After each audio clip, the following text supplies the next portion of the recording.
Operation സിന്ദൂറിന്റെ ഭാഗമായി 300 kilometre അകലെയുള്ള പാകിസ്ഥാൻ യുദ്ധവിമാനം വരെ തകർത്തു ഇന്ത്യൻ സൈന്യം. നിർണായക വെളിപ്പെടുത്തലാണ് വ്യോമസേനാ മേധാവി ഇന്ന് നടത്തിയത്. പക്ഷേ വ്യോമസേനാ മേധാവിയുടെ ഈ വെളിപ്പെടുത്തൽ ആയുധമാക്കുകയാണ് പ്രതിപക്ഷം. എന്തുകൊണ്ട് ഓപ്പറേഷൻ സിന്ദൂർ നിർത്തി എന്നുള്ള ചോദ്യമാണ് പ്രതിപക്ഷം ഉന്നയിക്കുന്നത്. ടോപ് 10ലേക്ക് സ്വാഗതം. ആദ്യം പ്രധാന വാർത്തകൾ.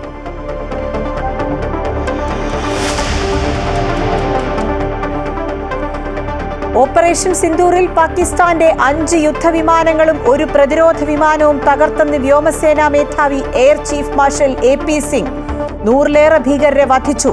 വെളിപ്പെടുത്തൽ ബംഗളൂരുവിൽ പൊതുപരിപാടിക്കിടെ.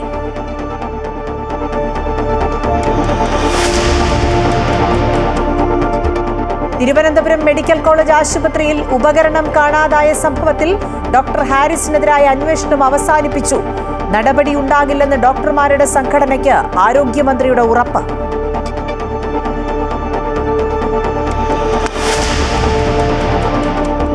കുട്ടികൾക്ക് പരാതി നൽകാൻ സ്കൂളുകളിൽ സുരക്ഷാമിത്രം സഹായപ്പെട്ടി സ്ഥാപിക്കുമെന്ന് മന്ത്രി വി ശിവൻകുട്ടി. പേരെഴുതാതെയും പരാതി നൽകാം. ആഴ്ചയിൽ ഒരിക്കൽ പരാതി പരിശോധിക്കും.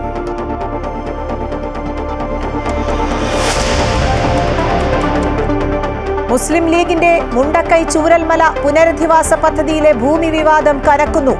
തോട്ടം ഭൂമി തരം മാറ്റിയെന്നതിൽ കേസെടുക്കുന്നതിൽ സോണൽ ലാൻഡ് ബോർഡ് അഭിപ്രായം തേടി. ഭൂമി വിറ്റവരെയും വാങ്ങിയവരെയും കേസിൽ കക്ഷി ചേർക്കുന്നത് പരിശോധിക്കും.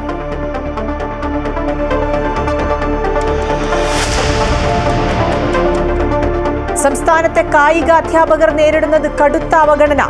ലഭിക്കുന്നത് തുച്ഛവേതനം മാത്രം. ആവശ്യത്തിന് കായികാധ്യാപകർ ഇല്ലാത്തതിനാൽ ജോലിഭാരം കൂടുതൽ. Top 10 special.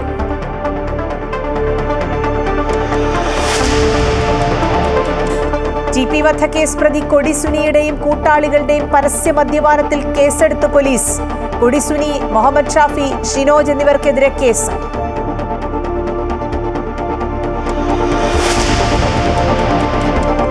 ഫിലിം പ്രൊഡ്യൂസേഴ്സ് അസോസിയേഷനിൽ ലിസ്റ്റിൻ സ്റ്റീഫന് മറുപടിയുമായി സാന്ദ്ര തോമസ്.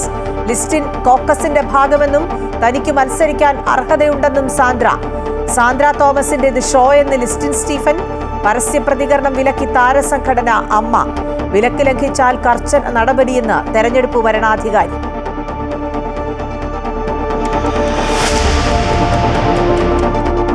മെസ്സിയും സംഘവും കേരളത്തിൽ വരാത്തതിന്റെ ഉത്തരവാദിത്വം സർക്കാരിനെന്ന് അർജന്റീന ഫുട്ബോൾ അസോസിയേഷൻ. കേരള സർക്കാരാണ് കരാർ ലംഘനം നടത്തിയതെന്ന് AFIയുടെ മാർക്കറ്റിംഗ് മേധാവി ലിയാൻഡ്രോ പീറ്റേഴ്സൺ. കരാർ ഒപ്പിട്ടത് സ്പോൺസർമാരാണെന്ന് കായിക മന്ത്രി V Abdurahman.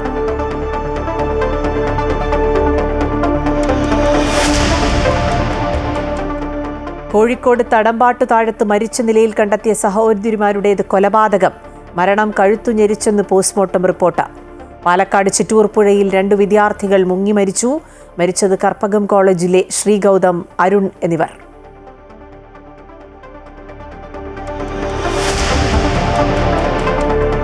Story of the day.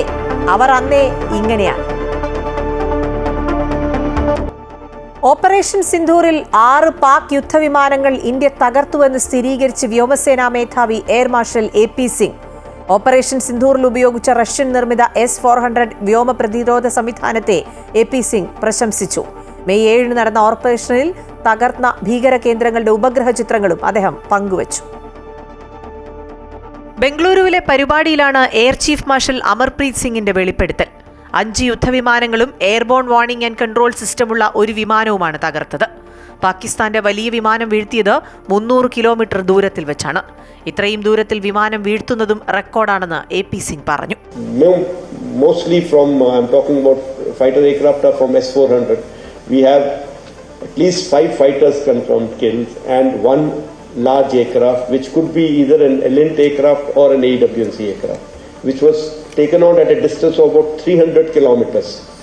This is the actually largest ever recorded surface to air kill that we can talk about. Pahalgam ഭീകരാക്രമണത്തിനു ശേഷം ഇന്ത്യയുടെ തിരിച്ചടിയിൽ പാകിസ്ഥാൻ വ്യോമസേനയ്ക്കുണ്ടായ നാശനഷ്ടങ്ങളുടെ വിശദാംശങ്ങൾ ഇതാദ്യമായാണ് ഇന്ത്യൻ വ്യോമസേനാ മേധാവി വെളിപ്പെടുത്തുന്നത്. ഓപ്പറേഷൻ സിന്ദൂറിൽ ഉപയോഗിച്ച റഷ്യൻ നിർമ്മിത S-400 വ്യോമ പ്രതിരോധ സംവിധാനത്തെ പ്രശംസിച്ച AP സിംഗ് പാകിസ്ഥാന്റെ ഏത് ഭീഷണിയും നേരിടാൻ ഇന്ത്യയുടെ വ്യോമ സംവിധാനം ശക്തമാണെന്ന് പറഞ്ഞു.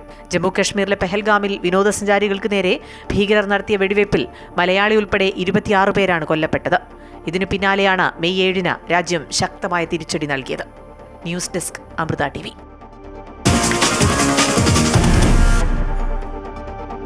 തിരുവനന്തപുരം മെഡിക്കൽ കോളേജിലെ ശസ്ത്രക്രിയാ ഉപകരണങ്ങളുടെ പ്രതിസന്ധി വെളിപ്പെടുത്തിയ ഡോക്ടർ ഹാരിസിനെതിരെ പ്രതികാര നടപടി അവസാനിപ്പിക്കാൻ ആരോഗ്യവകുപ്പ്. ഡോക്ടർക്കെതിരെ നടപടി ഉണ്ടാകില്ലെന്ന് ആരോഗ്യവകുപ്പ് ഡോക്ടർമാരുടെ സംഘടനയായ KGMCTAക്ക് ഉറപ്പ് നൽകി.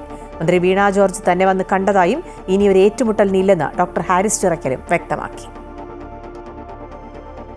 തിരുവനന്തപുരം മെഡിക്കൽ കോളേജിലെ യൂറോളജി വിഭാഗം ശസ്ത്രക്രിയാ ഉപകരണത്തിന്റെ പ്രതിസന്ധിയിൽ തുടങ്ങി വിഭാഗം മേധാവി ഡോക്ടർ ഹാരിസ് ചിറക്കലുമായി തുടർന്നു വന്ന ഏറ്റുമുട്ടലാണ് സർക്കാർ അവസാനിപ്പിക്കുന്നത്. ഏറ്റവും ഒടുവിൽ യൂറോളജി വിഭാഗത്തിലെ മോസിലോസ്കോപ്പ് ഉപകരണം കാണാനില്ലെന്നും പുതിയത് വാങ്ങിവെച്ചുവെന്ന ആരോപണം വരെ ഡോക്ടർ ഹാരിസിനെതിരെ ഉയർത്തിയെങ്കിലും വിജയം കണ്ടില്ല. ഇതോടെ ആരോഗ്യമന്ത്രി തന്നെ നേരിട്ടെത്തി ഡോക്ടർ ഹാരിസിനെ കണ്ടു. ഉപകരണം കാണാതായത് സംബന്ധിച്ച് DME നൽകുന്ന റിപ്പോർട്ടിൽ ഹാരിസിനെതിരെ നടപടിയുണ്ടാകില്ലെന്ന പ്രിൻസിപ്പൽ ഉറപ്പ് നൽകിയിട്ടുണ്ട്. അതിനാൽ തന്നെ ഈ വിവാദം അവസാനിപ്പിക്കുകയാണെന്നും ഈ വിഷയം സംഘടന ഏറ്റെടുത്തതായും ഇനി പ്രതികരിക്കാനില്ലെന്നും ഡോക്ടർ ഹാരിസും വ്യക്തമാക്കി. അതിനകത്തൊന്നും എനിക്കിനി കൂടുതലൊന്നും പറയാനില്ല. അത് നമ്മുടെ സംഘടന അത് ഏറ്റെടുത്തിരിക്കുകയാണ്. സംഘടന പ്രിൻസിപ്പലിനെ കണ്ടു, അത് അദ്ദേഹം വിശദീകരണം കൊടുത്തോളും. അത് നമുക്ക് ആവശ്യമുണ്ടായിരുന്നത് അവർ മോസിലോസ്കോപ്പ് ഇല്ല എന്നുള്ള സംഭവമാണ്. അവരത് ചെക്ക് ചെയ്ത് മോസിലോസ്കോപ്പ് കണ്ടുപിടിക്കുകയും ചെയ്തു. അതിൽ കൂടുതൽ ഇനിയിപ്പോൾ അതിനകത്ത് എനിക്കൊന്നും പ്രതികരിക്കാനില്ല. മോസിലോസ്കോപ്പ് കാണാനില്ലെന്ന് മന്ത്രിയെ ആരോ തെറ്റിദ്ധരിപ്പിച്ചതാണെന്നും ഇക്കാര്യത്തിൽ സർക്കാരിനെ കുറ്റം പറയാനില്ലെന്നും തന്റെ ഭാഗത്തു നിന്നും ചട്ടലംഘനം ഉണ്ടായിട്ടുണ്ടെന്നും ഡോക്ടർ ഹാരിസും പറഞ്ഞു. ചട്ടലംഘനമാണ് നമ്മൾ സർക്കാർ ഉദ്യോഗസ്ഥരെ ഇങ്ങനെ മീഡിയയ്ക്ക് കൊടുക്കുക എന്ന് പറയുന്നത് ചട്ടലംഘനമാണ്. മാഡവും DMEയും വന്നു കണ്ടു. അവർ വളരെ നമ്മൾ സമാധാനിപ്പിച്ചു. ഡോക്ടർമാരുടെ മനോവീര്യം കെടുത്തുന്ന നടപടിയാണ് ഇന്നലെ ഉണ്ടായതെന്നും ഇക്കാര്യത്തിൽ ഡോക്ടർ ഹാരിസുമായി ചേർന്ന മന്ത്രിയുമായി അടുത്തയാഴ്ച ചർച്ച നടത്തുമെന്നും KGMCT അറിയിച്ചു. അദ്ദേഹത്തെ വിക്ടിമൈസ് ചെയ്യാനായിട്ട് ഇനിയും നീക്കങ്ങൾ ഉണ്ടായാൽ സംഘടന ഏത് വിധേനയും അത് ചെറുക്കുമെന്നുള്ളതും ഞങ്ങൾ വളരെ അസന്ദിഗ്ധമായി തന്നെ പ്രഖ്യാപിക്കുകയാണ്. അപ്പോൾ KGMCTയുമായി ഒരു ചർച്ചയ്ക്ക് തയ്യാറാണെന്നും അതിനുള്ളൊരു സമയം അറിയിക്കാമെന്നും ബഹുമാനപ്പെട്ട മന്ത്രി പറഞ്ഞിട്ടുണ്ട്. ഉപകരണം കാണാതായത് സംബന്ധിച്ച അന്വേഷണ റിപ്പോർട്ട് സർക്കാരിന് കൈമാറിയതായും വാർത്താ സമ്മേളനത്തിനിടെ പ്രിൻസിപ്പലിനെയും സൂപ്രണ്ടിനെയും വിളിച്ചത് താനാണെന്നും DMEയും വ്യക്തമാക്കി. നിങ്ങൾ എൻക്വയറി റിപ്പോർട്ടിലുള്ള കാര്യങ്ങൾ മാത്രം പറഞ്ഞാൽ മതി, വേറൊന്നും നിങ്ങൾ പറയണ്ട എന്ന് മാത്രം ഞാൻ പറയാൻ വേണ്ടി അവരെ രണ്ടുപേരും വിളിച്ചു. ഞാൻ തന്നെയാണ് വിളിച്ചത്. അമൃത ന്യൂസ്, തിരുവനന്തപുരം. ഡോക്ടർ ഹാരിസ് വിഷയത്തിൽ മാധ്യമങ്ങളോട് പ്രതികരിക്കാതെ ആരോഗ്യവകുപ്പ് മന്ത്രി വീണ ജോർജ്. ആലപ്പുഴയിൽ പ്രാഥമികാരോഗ്യ കേന്ദ്രത്തിന്റെ ഉദ്ഘാടനത്തിനെത്തിയപ്പോഴായിരുന്നു മാധ്യമങ്ങളോട് പ്രതികരിക്കാതെ മന്ത്രി മടങ്ങിയത്.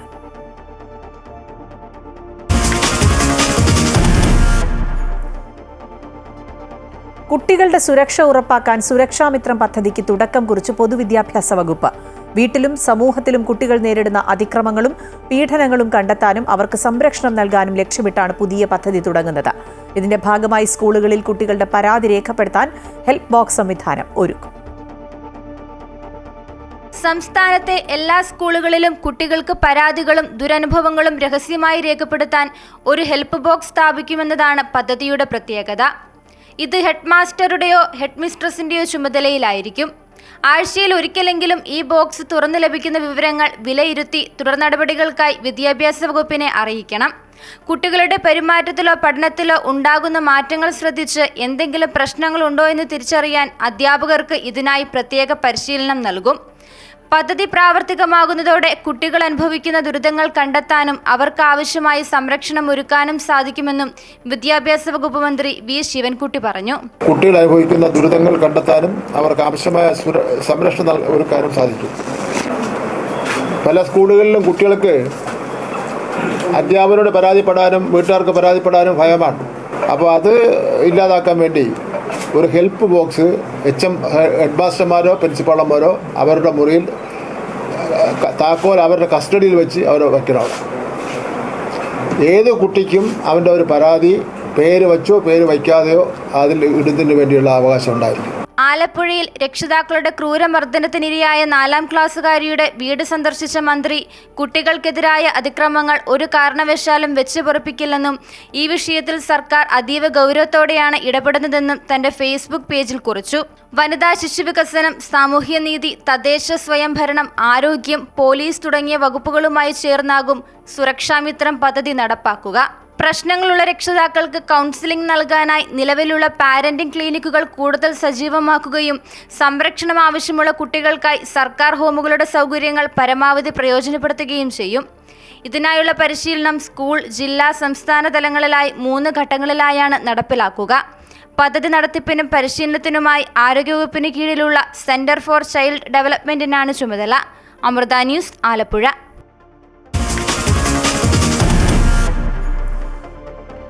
മുസ്ലിം ലീഗിന്റെ മുണ്ടക്കൈ ചൂരൽമല പുനരധിവാസ പദ്ധതിയിലെ ഭൂമി വിവാദം കനക്കുന്നു. പുനരധിവാസ പദ്ധതിക്കായി തോട്ടം ഭൂമി തരം മാറ്റിയെന്നത് സംബന്ധിച്ച് കേസെടുക്കുന്നതിൽ സോണൽ ലാൻഡ് ബോർഡ് അഭിപ്രായം തേടി. സംസ്ഥാന ലാൻഡ് ബോർഡിന്റെ നിലപാടാണ് സോണൽ ലാൻഡ് ബോർഡ് തേടിയത്. ഭൂമി വിറ്റവരെയും വാങ്ങിയ ലീഗ് നേതൃത്വത്തെയും ഉൾപ്പെടെ കേസിൽ കക്ഷി ചേർക്കുന്നതിൽ സംസ്ഥാന ലാൻഡ് ബോർഡിന്റെ തീരുമാനം നിർണായകമാണ്. ഭവന നിർമ്മാണത്തിനായി വില കൊടുത്തു വാങ്ങിയ ഭൂമിയുടെ നടപടിക്രമങ്ങൾ വിവാദമായ സാഹചര്യത്തിൽ മുണ്ടക്കൈ ചൂരൽമല പുനരധിവാസ പദ്ധതിയിൽ മുസ്ലിം ലീഗ് ഗുണഭോക്താക്കളുടെ യോഗം വിളിച്ചു. ഭൂമി സംബന്ധിച്ച വിവാദത്തിനിടെയാണ് നടപടിയെന്നത് ശ്രദ്ധേയമാണ്. നിലവിലെ ഭൂമിയുടെ സാഹചര്യത്തെക്കുറിച്ച് ലീഗ് നേതൃത്വം വിശദീകരിച്ചു. നിയമപ്രശ്നങ്ങളില്ലെന്നും പുനരധിവാസ പദ്ധതിയുമായി മുന്നോട്ടു പോവുകയാണെന്നും PK ബഷീർ ഗുണഭോക്താക്കൾക്ക് ഉറപ്പു നൽകി. സർക്കാർ ലിസ്റ്റിൽ ഉൾപ്പെട്ട 85 പേരുടെ യോഗമാണ് ചേർന്നത്. ആർക്കെങ്കിലും തിരികെ സർക്കാരിൻ്റെ ടൗൺഷിപ്പിൽ ഭാഗമാകാൻ താല്പര്യമുണ്ടോ എന്ന് ലീഗ് നേതൃത്വം ആരാഞ്ഞു. 3 മാസം മുൻപ് ഗുണഭോക്താക്കളിൽ ഒരു കുടുംബം ലീഗിന്റെ പദ്ധതി വിട്ട് സർക്കാർ ടൗൺഷിപ്പിന്റെ ഭാഗമായിരുന്നു. ഇതടക്കം മുൻനിർത്തിയാണ് ആർക്കെങ്കിലും തിരികെ സർക്കാരിന്റെ ടൗൺഷിപ്പിൽ ഭാഗമാകാൻ താല്പര്യമുണ്ടോ എന്ന് ലീഗ് നേതൃത്വം ചോദിച്ചത്. എന്നാൽ ആരെങ്കിലും താല്പര്യം പ്രകടിപ്പിച്ചോ എന്ന കാര്യം വ്യക്തമല്ല. 22-ന് ലാൻഡ് ബോർഡ് ചെയർമാന്റെ സാന്നിധ്യത്തിൽ നടക്കുന്ന യോഗം നിർണായകമാണ്. നിലവിൽ ഭൂവുടമകൾ വിൽപ്പന നടത്തിയത് തോട്ടഭൂമിയാണെന്ന് മറുപടി നൽകിയതും ലീഗ് നേതൃത്വത്തിന് തിരിച്ചടിയായി. ലാൻഡ് ബോർഡ് കേസെടുത്താൽ പുനരധിവാസ പ്രവർത്തനങ്ങൾക്ക് തിരിച്ചടിയാകും. അതേസമയം തടസ്സം മാറിക്കെട്ടാൻ സർക്കാരിന് അപേക്ഷ നൽകുന്ന കാര്യത്തിൽ ലീഗിനുള്ളിൽ ഭിന്നാഭിപ്രായമുണ്ട്. അമൃത ന്യൂസ്, വയനാട്. ഡോക്ടറിന്റെ സ്പെഷ്യൽ വാർത്തയിലേക്കാണ്. സംസ്ഥാനത്തെ കായിക അധ്യാപകർ നേരിടുന്നത് കടുത്ത അവഗണന. പല സ്കൂളുകളിലും ആവശ്യത്തിന് കായികാധ്യാപകർ ഇല്ലാത്തതിനാൽ ജോലിഭാരം കൂടുതലാണെന്ന പരാതി ഉയരുന്നുണ്ട്. ഹയർ സെക്കൻഡറി വരെയുള്ള സ്കൂളിൽ പഠിപ്പിച്ചാലും കായിക അധ്യാപകർക്ക് ലഭിക്കുന്നത് പ്രൈമറി അസിസ്റ്റന്റുമാരുടെ വേതനം മാത്രമാണ്. സംസ്ഥാനത്തെ 5463 സ്കൂളുകളിലായി 1869 കായികാധ്യാപകർ മാത്രമാണ് നിലവിലുള്ളത്. പല സ്കൂളുകളിലും ആവശ്യത്തിന് കായികാധ്യാപകർ ഇല്ലെന്ന് മാത്രമല്ല, വിദ്യാർത്ഥികൾ കുറഞ്ഞതിന്റെ പേരിൽ പലർക്കും ജോലി നഷ്ടപ്പെടുന്ന അവസ്ഥയിലുമാണ്. ഹയർ സെക്കൻഡറിയിലും VHSCയിലും കായിക അധ്യാപക തസ്തികയില്ല. പല സ്കൂളുകളിലും താൽക്കാലിക അധ്യാപക നിയമനം നടക്കുന്നുണ്ടെങ്കിലും ഗസ്റ്റ് അധ്യാപകർക്ക് കൊടുക്കുന്നത് പോലുള്ള വേതനവുമില്ല. പഠിപ്പിക്കുന്നത് ഹൈസ്കൂളിലാണെങ്കിലും LP UP അസിസ്റ്റന്റുമാരുടെ ശമ്പളമാണ് കായികാധ്യാപകർക്ക് ലഭിക്കുന്നത്. അർഹിക്കുന്ന വേതനം ലഭ്യമാക്കണമെന്ന ആവശ്യമുയർത്താൻ തുടങ്ങിയിട്ട് കാലം കുറയായെങ്കിലും കണ്ടില്ലെന്ന മട്ടിലാണ് സർക്കാർ. കൂടാതെ അധിക ജോലിഭാരവും. ഹൈസ്കൂൾ അധ്യാപകർക്കാണ് ഹയർ സെക്കൻഡറി വരെയുള്ള കായികമേളയുടെ ചുമതല. കേരള എഡ്യൂക്കേഷൻ റൂൾ പ്രകാരം മേളകളുടെ ചുമതല കായിക അധ്യാപകർക്കല്ലെങ്കിലും പലപ്പോഴും അതുകൂടി ഏറ്റെടുക്കേണ്ടി വരുന്ന സ്ഥിതിയാണ്. 500 വിദ്യാർത്ഥികൾക്ക് ഒരു കായികാധ്യാപകൻ എന്ന അനുപാതം അവരുടെ ആവശ്യം പരിഗണിച്ച് 300 കുട്ടികൾക്ക് ഒരു കായികാധ്യാപകൻ എന്നാക്കി മാറ്റുന്നതായി വിദ്യാഭ്യാസ മന്ത്രി നേരത്തെ അറിയിച്ചിരുന്നു. പക്ഷേ അപ്പോഴും മറ്റ് ആവശ്യങ്ങളിൽ തീരുമാനമായിട്ടില്ല. തങ്ങളുടെ എല്ലാ ആവശ്യങ്ങളും പരിഗണിക്കുന്നതുവരെ നിസ്സഹകരണം തുടരുമെന്നാണ് കായികാധ്യാപകരുടെ തീരുമാനം. സഹകരിക്കില്ല എന്ന നിലപാടിൽ നിന്നും അധ്യാപകർ പിന്മാറിയില്ലെങ്കിൽ ഒക്ടോബർ 22-ന് നടക്കാനിരിക്കുന്ന സ്കൂൾ ഒളിമ്പിക്സ് അവതാളത്തിലാകും. അമൃത ന്യൂസ്, തിരുവനന്തപുരം. തങ്ങൾ നേരിടുന്നത് കടുത്ത അവഗണനയാണെന്ന് കായികാധ്യാപകർ പറയുകയാണ്. ശമ്പള വർധന ഉൾപ്പെടെയുള്ള ആവശ്യങ്ങൾ പരിഗണിക്കണമെന്നാണ് ഇവരുടെ ആവശ്യം. പ്രതികരണങ്ങൾ കേൾക്കാം. കായികാധ്യാപകരുടെ അധ്യാപകരെ സംരക്ഷിക്കുക എന്നുള്ള ഉദ്ദേശത്തോടുകൂടി ആ അധ്യാപകരുടെ സംരക്ഷണം എന്ന് പറഞ്ഞു കഴിഞ്ഞാൽ ഇപ്പോഴും നിലവിൽ നിൽക്കുന്ന ഇതെന്ന് പറഞ്ഞു കഴിഞ്ഞാൽ ഹൈസ്കൂളിൽ നിൽക്കുന്ന ഒരു കായികാധ്യാപകൻ അവർക്ക് 8-9 ക്ലാസ്സിൽ കൂടെ 5 ഡിവിഷൻ വേണം. 10ാം ക്ലാസ് കൂട്ടത്തുമില്ല. അങ്ങനെയാണ് പോകുന്നത്. അങ്ങനെ അവിടെ ഡിവിഷൻ 10ാം ക്ലാസ് അവിടെ പഠിപ്പിക്കുകയും വേണം. എന്നാൽ ആ 10ാം ക്ലാസ്സും കൂടെ കൂട്ടാത്ത അവസ്ഥയാണ് നിലവിലുള്ളത്. അങ്ങനെ വരുമ്പോൾ ആ അധ്യാപകൻ പുറത്തേക്ക് പോകുന്നൊരവസ്ഥയാണ്. അതുപോലെ UPയിലെന്ന് പറഞ്ഞു കഴിഞ്ഞാൽ 500 കുട്ടികളാണ് വേണ്ടുന്നത്. അത് മാറ്റി 300-ലേക്ക് ആക്കാമെന്ന് ഗവൺമെൻറ് പറഞ്ഞു. പക്ഷേ ഇതുവരെ ആക്കിയിട്ടില്ല. പിന്നെ ഈ പറയുന്ന ഹൈസ്കൂളിൽ ജോലി ചെയ്യുന്ന അധ്യാപകനും വാങ്ങുന്ന ശമ്പളം എന്ന് പറഞ്ഞു കഴിഞ്ഞാൽ LP ശമ്പളമാണ് വാങ്ങുന്നത്. തുല്യ ജോലിക്ക് തുല്യ വേതനം എന്നുള്ള ഒരു ഇതിലൂടെയാണ് പോകുന്നത്. പിന്നെ ഈ പറയുന്ന ഹയർ സെക്കൻഡറിയിലെ ജോലി ഭാരവും കൂടെ കായിക അധ്യാപകർക്കുണ്ട്. ആ ഒരു ഇതുകൂടെ വെച്ചിട്ടാണ് ഇത്രയും ഇത് വന്നുകൊണ്ടിരിക്കുന്നത്. കായിക അധ്യാപകന് ജോലിയില്ലാത്ത ഒരു അവസ്ഥ, ജോലി ലഭ്യമാകാൻ പറ്റാത്ത ഒരു സാഹചര്യത്തിലേക്കാണ് ഇന്ന് കടന്നത്. 65 വർഷങ്ങൾക്ക് മുമ്പുണ്ടായിരുന്ന ഒരു KER ആണ് ഇന്നും നിലവിലുള്ളത്. 1:45 എന്നുള്ളത് 1:30 35ലേക്കും റേഷ്യോ ക്രമീകരിച്ചപ്പോൾ കായികാധ്യാപകൻ്റെ റേഷ്യോ ഇന്നും 500 കുട്ടിക്ക് ഒരു കായികാധ്യാപകൻ എന്നുള്ളതാണ്. സ്കൂളിൻ്റെ മറ്റു ഉത്തരവാദിത്തങ്ങൾ കൂടി കായികാധ്യാപകൻ ഏറ്റെടുക്കേണ്ട സാഹചര്യങ്ങളുണ്ട്. പണ്ട് കായികമേളയിലെ മത്സര ഇനങ്ങളുടെ എണ്ണം കുറവായിരുന്നു. ഇന്ന് ഏതാണ്ട് 35-ന് പുറത്ത് കായിക ഇനങ്ങളും 3 കാറ്റഗറിയിലായിട്ട് 6 തലത്തിലുള്ള മത്സരങ്ങൾ, ബോയ്സ് ഗേൾസ് തിരിക്കുമ്പോൾ 6 തരത്തിലുള്ള മത്സരങ്ങൾ നടത്തണം. ശരിയായിട്ടുള്ള ഫണ്ടിങ് ഇല്ലാത്തതിൻ്റെ പേരിൽ സാമ്പത്തിക ബാധ്യത ഒരുപാട് അധ്യാപകർക്ക് അനുഭവിക്കേണ്ടതായ സാഹചര്യം. നമ്മുടെ സാലറി ആയാലും നമ്മുടെ പഠന സമ്പ്രദായത്തിലും നമ്മൾ അംഗീകരിക്കാൻ തയ്യാറാകുന്നില്ലതാണ്. പ്രത്യേകിച്ച് ഹയർ സെക്കൻഡറികളിൽ പോസ്റ്റില്ല, UPകളിൽ സ്കൂളുകളിൽ പോസ്റ്റില്ല. ഇത് ശരിക്കും ഒരു സ്കൂളിൽ ഒരു കായികാധ്യാപകൻ വേണമെന്നുള്ളതാണ്. സംസ്ഥാനത്തെ കായികാധ്യാപകർ കടുത്ത അവഗണന നേരിടുന്നുവെന്നാണ് റിപ്പോർട്ടിൽ വ്യക്തമാകുന്നത്. ആതിരായി വാർത്തയുടെ വിശദാംശങ്ങൾ നൽകും. ആതിര, പല രീതിയിലുള്ള പ്രതിഷേധങ്ങൾ ഈ കായികാധ്യാപകർ ഇതിനിടെ അറിയിച്ചു കഴിഞ്ഞതാണ്. കായികാധ്യാപകർ നിസ്സഹരണം തുടങ്ങുന്ന സാഹചര്യത്തിലേക്ക് പോകുന്നുവെന്നാണ് മനസ്സിലാക്കുന്നത്. സംസ്ഥാനത്തെ കായിക മേഖലയെ കൂടി ബാധിക്കാൻ, അതായത് നേരത്തെ റിപ്പോർട്ടർ സൂചിപ്പിച്ചതുപോലെ വരാനിരിക്കുന്ന സ്കൂൾ ഒളിമ്പിക്സ് ഒക്കെ അവതാളത്തിലാകുന്ന തരത്തിലേക്കാണോ കാര്യങ്ങൾ പോകുന്നത്?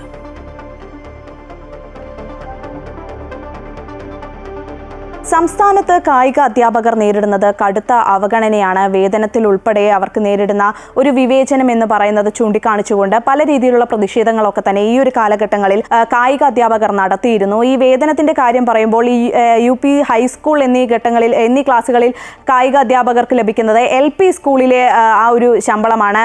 മാത്രമല്ല ഈ ഹയർ സെക്കൻഡറി പോലുള്ള തലങ്ങളിൽ ഈ അധ്യാപകരുടെ തസ്തിക തന്നെയില്ല, കായിക അധ്യാപകർ എന്ന ഒരു തസ്തിക തന്നെയില്ല. സംസ്ഥാനത്ത് 5000-ൽ കൂടുതൽ സ്കൂളുകളിലായി 2000-ൽ താഴെ മാത്രം അധ്യാപകരാണ് നിലവിലുള്ളത്. പല സ്കൂളുകളിലും അധ്യാപകരില്ല എന്നുള്ളൊരു കാര്യം നിലനിൽക്കുന്നുണ്ട്. അതുപോലെ തന്നെ ഈ സ്കൂൾ കായികമേളകൾ എത്തുമ്പോൾ അത് വലിയ രീതിയിൽ ഈ അധ്യാപകർക്ക് ഒരു തലവേദനയായി മാറുന്നൊരു കാഴ്ചയാണ്. കാരണം ഈ സ്കൂൾ കായികമേളകളും അതുപോലെ തന്നെ സബ് ജില്ലാ തലത്തിലുള്ള കായികമേളകളൊക്കെ തന്നെ കായിക അധ്യാപകർ ഏറ്റെടുത്ത് അതിൻ്റെ ചുമതല മുഴുവൻ വഹിക്കേണ്ട ഒരു സാഹചര്യം നിലവിലുണ്ട് സംസ്ഥാനത്ത്. പക്ഷേ ഇത്തരത്തിൽ ഈ സാഹചര്യം ഉണ്ടാകുന്ന സമയങ്ങളിൽ ഇവർക്ക് ഈ സാമ്പത്തിക ബാധ്യത, പലപ്പോഴും ഈ സ്കൂൾ കായികമേളകളിൽ ഉണ്ടാകുന്ന സാമ്പത്തിക ബാധ്യത മൊത്തം ഈ അധ്യാപകരുടെ തലയിൽ വരുന്ന ഒരു സ്ഥിതിയുണ്ട്. പലപ്പോഴും ഫണ്ടുകൾ ഇവർക്ക് തിരിച്ചു കിട്ടാത്തൊരു സ്ഥിതിയുണ്ട്. അതുകൊണ്ട് തന്നെ ഈ ശമ്പളം കുറവാണെന്നത് മാത്രമല്ല, പല അധ്യാപകർക്കും നിലവിൽ ജോലി നഷ്ടപ്പെടുന്ന ഒരു സ്ഥിതിയാണുള്ളത്. അതിൻ്റെ കൂടെ ഈ കായികമേളകൾ ഏറ്റെടുക്കുന്നതോടുകൂടി ഇവർക്ക് കുറവായ ശമ്പളത്തിന് പുറമെ ഇവർക്ക് ആ സാമ്പത്തിക ബാധ്യത കൂടി തലയിലെടുത്ത് വെക്കേണ്ട ഒരു സ്ഥിതിയാണ് നിലവിലുള്ളത്.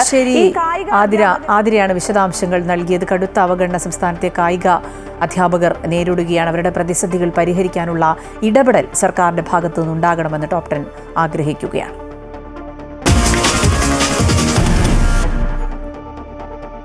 TP വധക്കേസ് പ്രതി കൊടിസുനിയുടെയും കൂട്ടാളികളുടെയും പരസ്യ മദ്യപാനത്തിൽ കേസെടുത്ത് പോലീസ്. കൊടിസുനി, മുഹമ്മദ് ഷാഫി, ഷിനോജ് എന്നിവർക്കെതിരെയാണ് കേസെടുത്തിരിക്കുന്നത്. കൊലക്കേസ് പ്രതിയായ കൊടിസുനിക്ക് മദ്യം കഴിക്കാൻ അവസരമൊരുക്കിയ സംഭവത്തിൽ കണ്ണൂരിൽ 3 സിവിൽ പോലീസുകാരെ ദിവസങ്ങൾക്ക് മുമ്പ് സസ്പെൻഡ് ചെയ്തിരുന്നു. തലശ്ശേരി കോടതിയിൽ നിന്ന് വരുന്ന വഴിയാണ് പ്രതികൾ മദ്യം കഴിച്ചത്. ഭക്ഷണം കഴിക്കാൻ കയറിയ ഹോട്ടലിൽ വെച്ച് മദ്യം കഴിക്കാൻ അവസരമൊരുക്കുകയായിരുന്നു.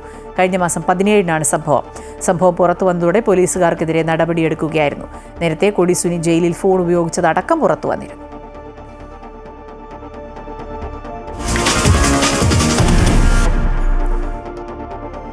സാന്ദ്ര തോമസ് പറയുന്ന കാര്യങ്ങൾ നുണയാണെന്ന് തെളിയിക്കേണ്ടത് തന്റെ കൂടി ഉത്തരവാദിത്വമാണെന്ന് നിർമ്മാതാവ് ലിസ്റ്റിൻ സ്റ്റീഫൻ. സ്ത്രീയാണെന്ന കാരണം കൊണ്ടാണ് പ്രതികരിക്കാത്തത്. സാന്ദ്ര മത്സരിക്കരുതെന്ന് പറയുന്നത് ബൈലോ ആണെന്നും ലിസ്റ്റിൻ സ്റ്റീഫൻ പറഞ്ഞു. അതേസമയം താൻ പറയുന്നത് നുണയാണെന്ന് തെളിയിച്ചാൽ ഇൻഡസ്ട്രി വിടുമെന്നും, മറിച്ചാണെങ്കിൽ ഇൻഡസ്ട്രി വിടാൻ ലിസ്റ്റിൻ തയ്യാറാകുമോ എന്നും സാന്ദ്ര തോമസ് ചോദിച്ചു. പ്രൊഡ്യൂസേഴ്സ് അസോസിയേഷൻ തെരഞ്ഞെടുപ്പിൽ സാന്ദ്ര തോമസ് മത്സരിക്കണമെന്ന് തന്നെയാണ് ഞങ്ങളുടെ ആവശ്യം. മത്സരിക്കരുതെന്ന് പറയുന്നത് ബൈലോയാണ്. ബൈലോ പ്രകാരം സാന്ദ്ര തോമസ് 3 സിനിമകൾ ചെയ്തിട്ടില്ല. സാന്ദ്ര തോമസ് പറയുന്ന കാര്യങ്ങൾ നുണയാണെന്ന് തെളിയിക്കേണ്ടത് തന്റെ കൂടി ഉത്തരവാദിത്വമാണെന്ന് നിർമ്മാതാവ് ലിസ്റ്റിൻ സ്റ്റീഫൻ പറഞ്ഞു. സ്ത്രീയാണെന്ന കാരണം കൊണ്ടാണ് പ്രതികരിക്കാത്തതെന്നും ലിസ്റ്റിൻ സ്റ്റീഫൻ കൂട്ടിച്ചേർത്തു. പറയുന്ന കാര്യങ്ങൾ നുണയാണെന്ന് തെളിയിക്കാൻ നമുക്കൊരു അവസരം വേണ്ടേ? അപ്പോൾ നമ്മളോട് പലരും ഇപ്പം പറയുമ്പോൾ നമ്മളാരും പ്രതികരിക്കാത്തത് എന്താണ്? സ്ത്രീയാണെന്നുള്ള ഒരു കാര്യം കൊണ്ടിട്ടാണ് പ്രതികരിക്കാത്തത്. അല്ലാണ്ട് ഞങ്ങൾക്കാർക്കും സംസാരിക്കാനായിട്ടുള്ള കഴിവില്ലാത്തതുകൊണ്ടിട്ടല്ല സംസാരിക്കാത്തത്. സ്ത്രീയാണ് അല്ല പറയണ്ട, എൻ്റെ വീട്ടിൽ പറയുമ്പോൾ ഒന്നും പ്രതികരിക്കാൻ പോകണ്ട, ഫ്രണ്ട്സ് പറയുന്ന ഒന്നും പ്രതികരിക്കാൻ പോകണ്ട, അയ്യോ ആ പോസ്റ്റ് ഇടാൻ പാടില്ല, സംസാരിക്കാൻ പാടില്ല, ഇത് കേട്ട് കേട്ട് കേട്ട് മടുത്തു. സാന്ദ്ര തോമസ് ഷോ കാണിക്കുകയാണ്. ആദ്യം പർദ്ദ ധരിച്ചാണ് വന്നത്, പിന്നീട് പർദ്ദ വാങ്ങാൻ കിട്ടിയില്ലേ എന്നും ലിസ്റ്റിൻ സ്റ്റീഫൻ ചോദിച്ചു. പിന്നെ ഇതൊരു ഷോയാണ് കാട്ടിയത് പുള്ളിക്കാരി, പറഞ്ഞു മനസ്സിലായോ? ഇവിടെ ബാക്കിയുള്ളവരെല്ലാം പർദ്ദ ധരിച്ചിട്ടാണോ വന്നത്? അത് കഴിഞ്ഞിട്ട് വന്നിട്ട് പിന്നെ പുള്ളിക്കാരി പർദ്ദ ധരിച്ചില്ലല്ലോ. പർദ്ദ എന്താണ് വാങ്ങിക്കാൻ കിട്ടിയില്ലേ? അതേസമയം താൻ പറയുന്നത് നുണയാണെന്ന് തെളിയിച്ചാൽ ഇൻഡസ്ട്രി വിടുമെന്നും മറിച്ചാണെങ്കിൽ ഇൻഡസ്ട്രി വിടാൻ ലിസ്റ്റിൻ തയ്യാറാകുമോ എന്നും സാന്ദ്ര തോമസ് ചോദിച്ചു.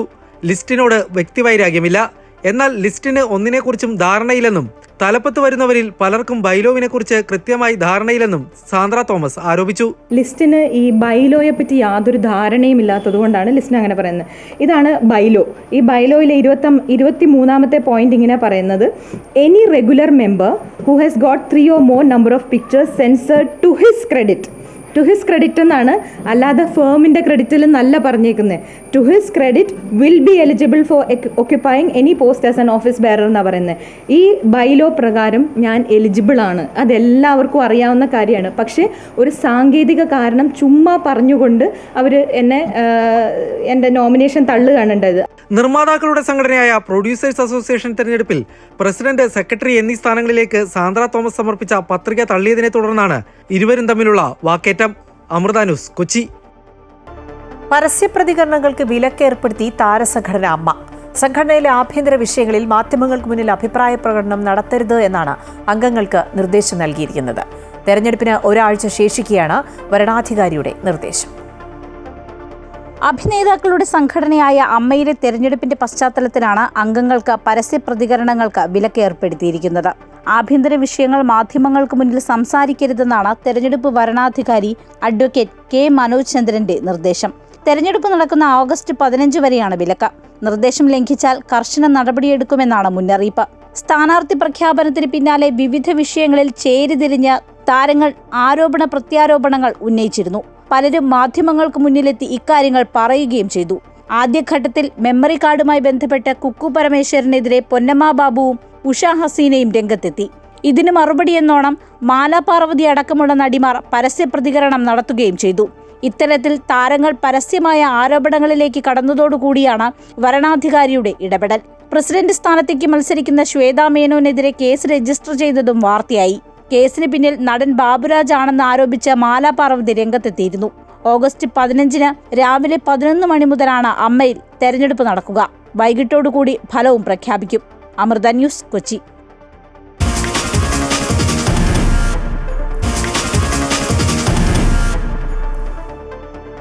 ലയണൽ മെസ്സിയെയും സംഘത്തെയും കേരളത്തിൽ കളിപ്പിക്കാനുള്ള ശ്രമം പരാജയപ്പെട്ടതിന്റെ പൂർണ്ണ ഉത്തരവാദിത്വം കേരള സർക്കാരിനാണെന്ന ആരോപണവുമായി അർജന്റീന ഫുട്ബോൾ അസോസിയേഷൻ പ്രതിനിധി രംഗത്ത്. കേരള സർക്കാരാണ് കരാർ ലംഘനം നടത്തിയതെന്ന് AFAയുടെ മാർക്കറ്റിംഗ് വിഭാഗം മേധാവി ലിയാൻഡ്രോ പീറ്റേഴ്സൺ വ്യക്തമാക്കി. എന്നാൽ ഇതിന്റെ വിശദാംശങ്ങൾ വെളിപ്പെടുത്താൻ പീറ്റേഴ്സൺ വിസമ്മതിച്ചു.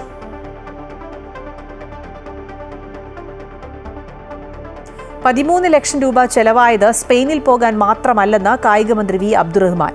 ഓസ്ട്രേലിയ, ക്യൂബ രാജ്യങ്ങളുമായി കരാർ ഉണ്ടാക്കിയിട്ടുണ്ട്. കായിക വികസനത്തിനായി വിദേശ രാജ്യങ്ങളുമായി കരാർ ഉണ്ടാക്കുകയാണ്. അർജന്റീന ടീമുമായി കരാർ ഒപ്പിട്ടത് സ്പോൺസർമാരാണെന്നും ചില മാധ്യമങ്ങൾ പലതും പ്രചരിപ്പിക്കുകയാണെന്നും മന്ത്രി പറഞ്ഞു. ഇന്നലെ 13 ലക്ഷം ദൂർത്തടിച്ചു. ഈ സ്പെയിനിൽ മാത്രമല്ല പോയത്, നമ്മൾ വിവിധ രാജ്യങ്ങളുമായി കായിക കരാറുകൾ ഒപ്പുവെക്കുന്നു. ഇപ്പോൾ ഓസ്ട്രേലിയയുമായി വെച്ചിട്ടുണ്ട്, ക്യൂബയുമായി വെച്ചിട്ടുണ്ട്. അങ്ങനെ ഓരോ രാജ്യങ്ങളുമായി നമ്മൾ നിരവധി കരാറുകൾ ഇപ്പോൾ നിലവിലുണ്ട്. ഇതിൻ്റെ ഭാഗമായിട്ടാണ് സ്പോർട്സ് പോളിസി നമ്മൾ കൊണ്ടുവന്നത്. ഈ സ്പോർട്സ് പോളിസിയിൽ തന്നെ പറയുന്നു സ്പോർട്സ് എക്കോണമി നമ്മൾ ഇൻട്രൊഡ്യൂസ് ചെയ്തു. സ്പോർട്സ് എക്കോണമിയുടെ ഭാഗമായി പുതിയ ടീമുകൾ കളിക്കാനുണ്ടാകും, അതിൽ നിന്ന് ഇൻകം ജനറേറ്റ് ചെയ്യപ്പെടുന്നു. അതാണ് സ്പോർട്സ് എക്കോണമി. ഇതിൻ്റെ കോഴിക്കോട്ടെ വയോധികരായ സഹോദരിമാരുടെ മരണം കൊലപാതകമെന്ന് പോസ്റ്റ്മോർട്ടം റിപ്പോർട്ട്. കഴുത്തുഞ്ഞെരിച്ചാണ് സഹോദരിമാരെ കൊലപ്പെടുത്തിയത് എന്നാണ് പ്രാഥമിക പോസ്റ്റ്മോർട്ടം റിപ്പോർട്ട്. കരിക്കാംകുളത്ത് വാടകയ്ക്ക് താമസിച്ചു വരികയായിരുന്ന 72-കാരി ശ്രീജയെയും 68 വയസ്സുള്ള പുഷ്പലളിതയും ആണ് ഇന്ന് രാവിലെ മരിച്ച നിലയിൽ കണ്ടെത്തിയത്. ഇവിടെ ഇവർക്കൊപ്പം താമസിച്ചിരുന്ന സഹോദരൻ പ്രമോദ് ഒളിവിലാണ്. 3 വർഷമായി 3 പേരും ഇവിടെ വാടകയ്ക്ക് താമസിക്കുകയായിരുന്നു. രാവിലെ പ്രമോദാണ് മറ്റൊരു ബന്ധുവിനെ വിളിച്ച് സഹോദരി മരിച്ച വിവരം അറിയിക്കുന്നത്. പക്ഷേ പിന്നീട് ഫോൺ സ്വിച്ച് ഓഫ് ചെയ്ത് പ്രമോദ് ഒളിവിൽ പോവുകയായിരുന്നു. പോലീസ് അന്വേഷണം ഊർജിതമാക്കി.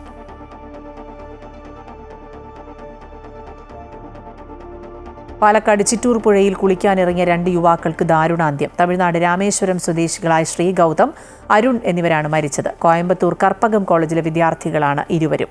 അവധി ആഘോഷിക്കാനെത്തിയതായിരുന്ന ഇവർ ഉൾപ്പെടുന്ന 10 അംഗ സംഘം പുഴയിൽ കുളിക്കാനിറങ്ങിയ വിദ്യാർത്ഥികൾ ഷൺമുഖം കോസ്വേയുടെ വശത്തുള്ള ഓവുചാലിൽ അകപ്പെടുകയായിരുന്നു. മാവേലിക്കര ബിഷപ്പ് മൂർ കോളേജിൽ ആഗോള പൂർവ്വ വിദ്യാർത്ഥി സംഗമം നടന്നു.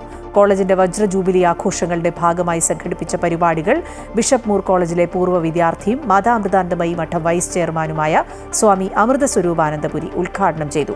ഗുരുവന്ദനം, പ്രതിഭകളെ ആദരിക്കൽ, കലാ സാംസ്കാരിക പരിപാടികൾ എന്നിവ ആഘോഷങ്ങൾക്ക് മിഴിവേകി. മാവേലിക്കര ബിഷപ്പ് മൂർ കോളേജിനെ ഉത്സവ നിറവിൽ എത്തിക്കുന്നതായിരുന്നു പൂർവ്വ വിദ്യാർത്ഥികളും അധ്യാപകരും ഒത്തുചേർന്ന ആഗോള സംഗമം. കോളേജിന്റെ വജ്രജൂബിലിയുടെ തലയെടുപ്പിൽ റിഗമ്മ 25 എന്ന പേരിൽ സംഘടിപ്പിച്ച കൂട്ടായ്മയിൽ ആത്മീയ, സാമൂഹിക, സാംസ്കാരിക, രാഷ്ട്രീയ മേഖലയിൽ നിന്നുള്ള പ്രമുഖർ അണിനിരന്നു. അവരൊക്കെയും കോളേജിലെ പൂർവ്വ വിദ്യാർത്ഥികൾ എന്നതായിരുന്നു ഈ കൂട്ടായ്മയുടെ മറ്റൊരു പ്രത്യേകത. 60 വർഷം പിന്നിട്ട കോളേജിൽ അവർ വീണ്ടും എത്തിയപ്പോൾ ചങ്ങാതിച്ചോല എന്ന ഹൃദ്യമായ പേരിൽ കലാലയ ജീവിതത്തിന്റെ ഓർമ്മകൾ വേദിയിലും സദസ്സിലും അരുവി പോലെ ഊഷ്മളമായി. വീട്ടിൽ നിന്നും കോളേജിലേക്ക് എത്തുമ്പോൾ അത് ഒരു തറവാടായി കരുതിയ കാലഘട്ടത്തെ ആഘോഷ പരിപാടികൾ ഉദ്ഘാടനം ചെയ്ത കോളേജിലെ പൂർവ്വ വിദ്യാർത്ഥിയും മാതാ അമൃതാനന്ദമയി മഠം വൈസ് ചെയർമാനുമായ സ്വാമി അമൃത സ്വരൂപാനന്ദപുരി ഓർത്തെടുത്തു. അധ്യാപകർ, സുഹൃത്തുക്കൾ ഒക്കെ ചേർന്ന് ബന്ധങ്ങൾ നെയ്തെടുത്ത ഒരു കാലഘട്ടത്തെ സ്വാമിജി മനോഹരമായ വാക്കുകളിലൂടെ പറഞ്ഞപ്പോൾ അത് ഒരു കവിത പോലെ വേദിയും സദസ്സും കേട്ടിരുന്നു. 1976 മുതൽ 79 വരെ ഈ കലാലയം എൻ്റെയും സഹപാഠികളുടെയും ഞങ്ങളുടെ കാലഘട്ടത്തിൽ പഠിച്ച മറ്റ് വിദ്യാർത്ഥികളുടെയും സ്വർഗമായിരുന്നു. 45 വർഷങ്ങൾ കഴിയുന്നു ഈ കലാലയത്തിനോട് യാത്ര പറഞ്ഞിട്ട്. എന്നാൽ ഇന്നും ബിഷപ്പ് മൂർ കോളേജും ഞങ്ങൾ പഠിച്ച കാലഘട്ടവും അതിൻ്റെ ഓർമ്മകൾ ഒരു ദിവസം, ഒരു നേരമെങ്കിലും ഹൃദയപൂർവ്വം സ്മരിക്കാതിരിക്കാൻ കഴിയില്ല. ഈ മണ്ണും ഈ അന്തരീക്ഷവും ഇവിടുത്തെ കാറ്റിൻ്റെ ഗന്ധവും ഒക്കെ എൻ്റെ മനസ്സിൽ ആഴ്ന്ന് പതിഞ്ഞിട്ടുള്ള കാര്യങ്ങളാണ്. തുടർന്ന് കോളേജിന്റെ മാനേജറും CSI മധ്യ കേരള മഹാ ഇടവക ബിഷപ്പുമായ റവറൻഡ് ഡോക്ടർ മലയിൽ സാബു കോശി ചെറിയാൻ അനുഗ്രഹ പ്രഭാഷണം നടത്തി. വ്യത്യസ്ത മേഖലകളിൽ വ്യക്തിമുദ്ര പതിപ്പിച്ച ഒരുപറ്റം ആളുകളാണ് ഇവിടെ എത്തിയിരിക്കുന്നത്. രാഷ്ട്രീയ രംഗത്താകാം, മന്ത്രി തുടങ്ങി MLA-മാർ വരെ. ആധ്യാത്മിക മേഖലയിൽ തുടങ്ങിയാൽ സ്വാമിജി ഉൾപ്പെടെയുള്ളവർ, അക്കാഡമിക് മേഖലകളിൽ, അങ്ങനെ വിവിധമായ മേഖലകളിൽ നമ്മളുടെ പൂർവ്വ വിദ്യാർത്ഥികൾ ഉന്നത ശ്രേണിയിൽ നിലനിൽക്കുന്നു എന്നത് ഈ കോളേജിനെ വിലയിരുത്തുന്ന രണ്ടാമത്തെ ഘടകമാണ്. പൂർവ്വ വിദ്യാർത്ഥിയും സാംസ്കാരിക ഫിഷറീസ് വകുപ്പ് മന്ത്രിയുമായ സജി ചെറിയാനായിരുന്നു ഗുരുവന്ദനത്തിൻ്റെയും പ്രതിഭകളെ ആദരിക്കലിൻ്റെയും ചുമതല. സ്വാമി അമൃത സ്വരൂപാനന്ദപുരി പങ്കെടുക്കുന്ന ചടങ്ങിൽ ഒപ്പം പങ്കെടുക്കാൻ കഴിയുന്നത് തന്നെ ജീവിതത്തിലെ വലിയൊരു ആഗ്രഹ സാഫല്യമായി പറഞ്ഞ മന്ത്രി കലാലയത്തിലെ രാഷ്ട്രീയ ജീവിതവും ഓർത്തെടുത്തു. എനിക്ക് ഈ കോളേജിനെ പറ്റി ഏറ്റവും അഭിമാനമുള്ളതും CSI സഭയെപ്പറ്റി ഞാൻ അഭിമാനിക്കുന്ന ഒറ്റ കാര്യമാണ്. ആ കാര്യം മതനിരപേക്ഷതയുടെ മകുട ഉദാഹരണമായിരുന്നു ബിഷപ്പ് മൂർ കോളേജ് എന്നതാണ്. ഈ പരിപാടി പങ്കെടുക്കാൻ കഴിയുന്നൊരു ദിവസമേ അല്ലായിരുന്നു. പക്ഷേ സ്വാമിജി ഇവിടെ വരുന്നു എന്നറിഞ്ഞപ്പോൾ എനിക്ക് അദ്ദേഹത്തെ ഒന്ന് കാണണമെന്ന് വലിയ ആഗ്രഹം തോന്നി. കാരണം മാതാ അമൃതാനന്ദമയി മഠവുമായിട്ട് നല്ല വ്യക്തിബന്ധമുള്ള ഒരാളാണ്. അമ്മയുടെ കഴിഞ്ഞ വാർഷികത്തിന് ഞാൻ പോയിരുന്നു, ബർത്ത്ഡേക്ക് ഞാൻ പോയിരുന്നു. ഈ ബിഷപ്പൂർ കോളേജിൽ നമ്മൾ സംഭാവന ചെയ്ത ഒരുപാട് വ്യക്തികളുണ്ടെങ്കിലും ആത്മീയ ചൈതന്യമുള്ള ഒരു മഹാവ്യക്തിത്വത്തെ, ലോകപ്രസിദ്ധനായ ഒരു വ്യക്തിത്വത്തെ സംഭാവന ചെയ്ത് സ്വാമിജിയിലൂടാണ് എന്നതുകൊണ്ട് ആ സാന്നിധ്യത്തിൽ ഇവിടെ എത്തണമെന്ന് ഞാൻ ആഗ്രഹിച്ചു. തുടർന്ന് കമലദളം എന്ന് പേരിട്ട കലാപരിപാടി പ്രശസ്ത സംവിധായകൻ കമൽ ഉദ്ഘാടനം ചെയ്തു. റാന്നി MLA പ്രമോദ് നാരായണൻ സ്വാമിജിക്ക് കോളേജിന്റെ സ്നേഹോപഹാരം സമ്മാനിച്ചു.